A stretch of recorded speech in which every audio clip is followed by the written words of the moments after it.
Greed is the feeling of the more the better. Whenever you encounter something you like, anger is the feeling that arises when you encounter a situation that doesn't please you. Stupidity is the polluted thoughts of the stupid mind that cause you to go about things in a confused way. If you can simply put an end to those three poisons, you can be in mutual response with the way. Then it is very easy to accomplish your work in the way. There are four kinds of Shramanas. A Shramana victorious in the way, he has cultivated and accomplished either arhatship or bodhisattvahood. A Shramana who speaks of the way, who propagates the Dharma for the benefit of living beings. A Shramana who lives the way. He maintains the precepts with purity and great vigor and is careful never to break them. A Shramana who defies the way. He doesn't eat pure food and he breaks the precepts. He turns his back on them. Not only does he defy himself, but he defies the Buddha's teaching. He makes a bad impression on people when they see a person who has left the whole life but does not keep the precepts. They lose their faith in the Buddha Dharma. Since he causes others to lose faith, he is said to defy the Buddha's teaching. Paramiti, the Shramana who translated the Shurangama Sutra, represents the first three kinds of Shramana. He is victorious in the way, he speaks of the way, and he lives the way. Paramiti in Sanskrit means extreme amount, indicating that his talent and his wisdom were both extremely ample and full.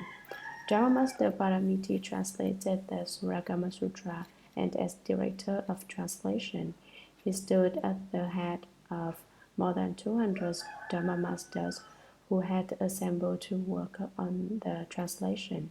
The work has done a church monastery and large monastery in the city of Khartoum. Because of the great merit and virtue invoked in directing the translation of the sutra, the translator and the history of transmission and translation are discussed as the ninth door before the text itself is explained. The reviewer, certifier, and editor. Sutra reviewed by Shramana Magashikara from Udiyana. Commentary. Dharma Master Paramiti was assisted by a Shramana from Udiyana, a place in India. Before it was converted to housing, Udiyana had been an imperial flower garden, so in translating the word to Chinese, the character for carambola, a kind of flower, was used. Megashika means able to subdue, which indicates that he could subdue afflictions, demon obstacles, and or anything of the sort. Having left Udiyana for China, Megashika revised the translation, paying particular attention to what expressions in Chinese would be used. He was one of the highest Dharma masters to take part in the work. Sutra certified by Shramana Huaidi from Nan Luo Monastery of Luo Fu Mountain. Commentary. Often copies of the sutra text do not list this Dharma master's name, but his name is listed in earlier editions and should be added to later ones if he has been omitted. Luo Fu Mountain is a famous mountain in Canton province. Nan Luo Monastery is the place where Shramana Huaidi, cherishing progress, dwelt. Probably when Huaidi's master gave him that name, it was in the hope that he would work hard and vigorously. The D of his name means to progress, the meaning being that he should continually be vigorous in his cultivation, that he should not rest, that he should not be lazy. This Dharma master was extremely well educated. He concentrated on the study of the teachings of the sutras, so he was very clear about the doctrines contained in them. Because he also understood Sanskrit, he was the Dharma master appointed to certify the translation. Since both Dharma Master Paramiti and Dharma Master Megashika understood Sanskrit thoroughly, why did someone else from China certify the translation? Although these two Dharma masters had mastered both Sanskrit and Chinese, they had just come to China, and it was to be feared that they did not completely understand Chinese. So someone from China was called upon to certify the translation. This was Dharma Master YD. I haven't looked into my contemporary editions of the sutra. Don't list Dharma Master YD. I haven't looked into why contemporary editions of the sutra don't list Dharma Master YD, although former editions all do. But I wanted to mention him so that it would be known who certified the translation. Sutra, edited by Bodhisattva Precept's disciple Fang Yung in Qinghe, former censor of state and concurrently attendant and minister and court regulator. Commentary. The Bodhisattva precepts should be taken by both people who have left the home life and lay people. The sutra that sets forth the Bodhisattva precepts, the Brahmanet Sutra, says, whether as king of a country or as a great official, when one is initiated into one's position, one should take the Bodhisattva precepts. Because Fang Yung understood the Buddha Dharma, he took the Buddha as his father and the Bodhisattvas as his brothers, and took the 10 major and 48 minor Bodhisattva precepts. Afterwards, he referred to himself as a disciple. He received the Bodhisattva precepts and then he became the censor of state, which means that whenever the country was in error, he reported it. He criticized of state, indicates his official capacity within the government. The text says former, indicating that at the time he edited the Shurangama Sutra translation, he was no longer in that position. Concurrently means that he held two positions, attendant and minister. As attendant, he looked after the emperor's affairs and carried out imperial commands. As minister, he was involved in the government of the country and in that capacity issued his own commands. His duty as court regulator was to make sure the affairs of court were in equilibrium. His family name was Fang. His given name was Yung. Yung means perfectly effused. He was from Qinghe. Edited by means he used his brush to write out the text. He polished the language, making it even more elegant, so that the style and technical perfection of the writing is of unsurpassed excellence. Why? Official Fang Yung was a great writer, an extremely well-educated man, that he himself, with his own brush, polished his text, makes the Shurangama Sutra text particularly fine. If you wish to study Chinese, you can memorize the Shurangama Sutra. It is a paragon of Chinese composition. Even many Chinese are unable to read and understand it.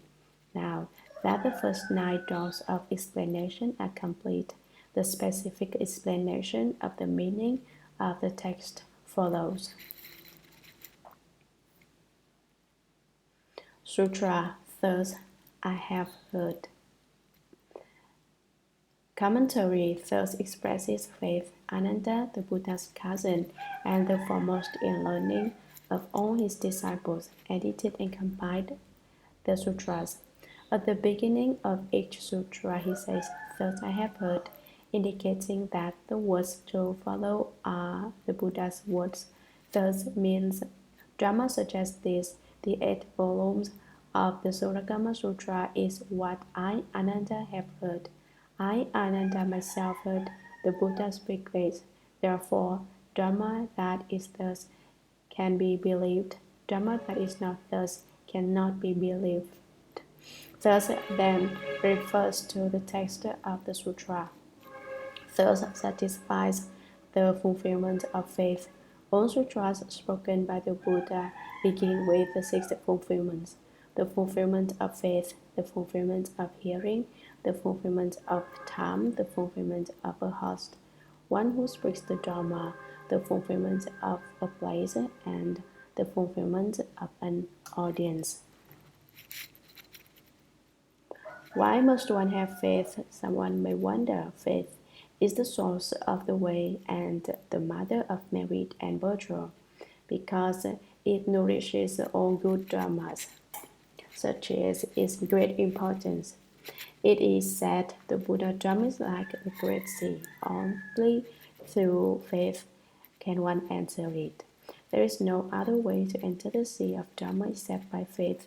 Only by means of faith can one deeply enter the sutra treasury and have wisdom like the sea. One should have faith that the Shurangama Sutra is extremely fine. Believe in the sutra, that is to have faith. That is what is meant by the fulfillment of faith. Fulfillment of hearing. Those with the fulfillment of faith must come to listen to what is said. If you have only the fulfillment of faith, then when lecture time comes, you may be off in the park or at a coffee house and miss the lecture entirely. That would be a case of there being no realization of hearing. But if instead you are out drinking coffee while sutras are being lectured, that is more. If you aren't even thinking about food, though you skip dinner and are thus making absolutely certain that you hear the sutra, you have achieved the fulfillment of hearing. Since you have all come to listen and have brought about the fulfillment of faith with your sincerity, I will realize the fulfillment of hearing for you. The fulfillment of time. If you have faith and hearing, but you don't have the time, then there's no way to hear the sutra. There must be an appropriate time. Usually, you are either going to school or going to work and have no time to come and listen to sutra lectures. But now, we have found the time to assemble and investigate the sutra. The fulfillment of a host. You must also have a host to speak the Dharma.